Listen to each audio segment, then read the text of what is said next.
දවසක් ගෞරවනීය මාධ්‍යයට මම අසේල සම්පත් ජාතික පාර්ලිමේන්තු පෙරමුණේ නායක ඊයේ පාර්ලිමේන්තුවේ අපි දැක්කා කතා කරනවා බිමල් රත්නායක ඇමතිවරයා අධිවේගී මාර්ගයේ සේවා ස්ථානයේ බද්ද රුපියල් 10000කට තමයි දීලා තියෙන්නේ 99 අවුරුද්දට කියන එක.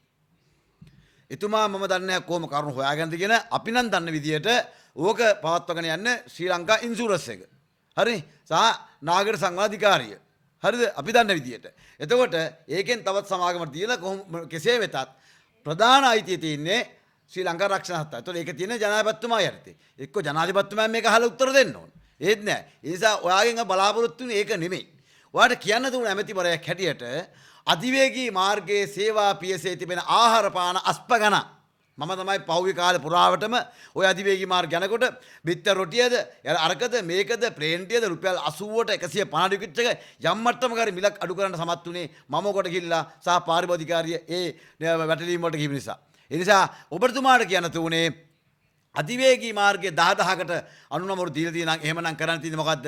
අධිවේගී මාර්ගයේ තිබෙන අර පොදු වැසිකිළිය ඒක නොමිලේ භාවිතා කරන්න දෙන්න ඕන. මොකද සෑහෙන ප්‍රමාණයක් දුර පළාත් වලින් එන අය ළමා ලපටි මේ සියලු දෙනා මෙතන ගිහලා රුපියල් 40ක් 50ක් දීලා මුත්‍ර කරන්න ඕන.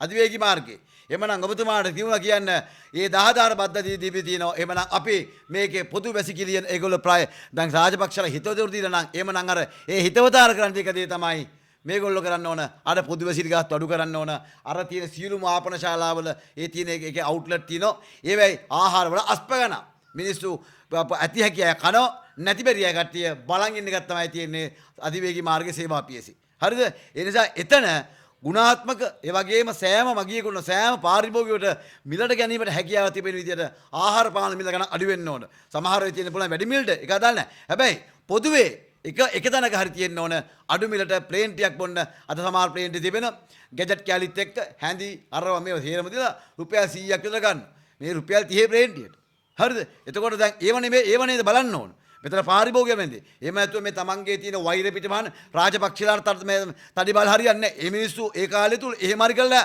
අධිවේගී මාර්ග හදලා තියෙනවා